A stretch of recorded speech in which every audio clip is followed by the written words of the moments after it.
مسلم league نون احسن اقبال کہتے ہیں کہ عمران خان کی حکومت اس وقت نواز شریف کی صحت کے ساتھ سیاست کر کے بدترین مذاق کر رہی ہے، جس کا نہ کوئی قانونی جواز ہے، نہ سیاسی نہ اخلاقی۔ وہ جدہ میں پریس کانفرنس کر رہے تھے، جس کا حوال بتا رہے ہیں عدیل ریاض اپنی اس رپورٹ میں۔ سعودی عرب کے شہر جدہ میں پریس کانفرنس کرتے ہوئے رہنما مسلم لیگ نون احسن اقبال نے کہا کہ اس وقت پاکستان کے اندر عوام میں غم و غصہ پایا جاتا ہے۔ نواز شریف کی صحت کو خود حکومت کی جانب سے بنائے گئے بورڈ نے خراب کر دیا ہے، لیکن حکومت مسلسل اس کا تماشا بنا رہی ہے۔ اس وقت پاکستان کے اندر شدید عوام میں غم و غصہ پایا جاتا ہے۔ نواز شریف صاحب کو خود حکومت کے بنائے ہوئے میڈیکل بورڈ نے ان کی میڈیکل کنڈیشن نہایت کریٹیکل قرار دی اور انہیں فوری طور پہ علاج پر جانے کے لیے سفارش کی، لیکن پچھلے 5 روز سے حکومت نے اس کو ایک کھیل تماشا بنایا ہوا ہے۔ احسن اقبال کا مزید کہنا تھا کہ عمران خان جب الیکشن مہم کے دوران کنٹینر سے گرے تھے تو نواز شریف خود ان کی تیمارداری کے لیے ہاسپٹل گئے تھے۔ نواز شریف کو عدالت نے بیرون ملک جا کر علاج کرانے کا حق دیا ہے، اگر انہیں کچھ ہوا تو اس کے ذمہ دار عمران خان ہوں گے۔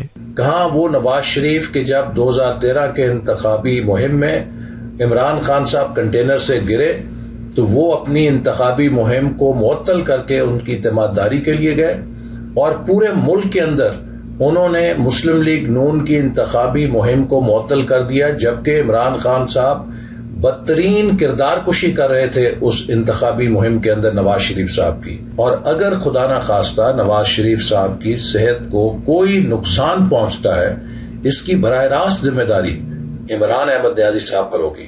احسن اقبال نے کرتارپور راہداری کے حوالے سے کہا کہ یہ منصوبہ بہت پہلے بنا تھا، جس کی تکمیل کا کریڈٹ فوج کو جاتا ہے، نہ کہ حکومت کو۔ کرتارپور راہداری ہے وہ پاکستان کے لیے ایک بہت اہم منصوبہ ہے، اور اس کے اوپر بہت پہلے سے کام کرنے کی تجاویز تھیں۔ بدقسمتی سے پہلے حالات سازگار نہیں تھے۔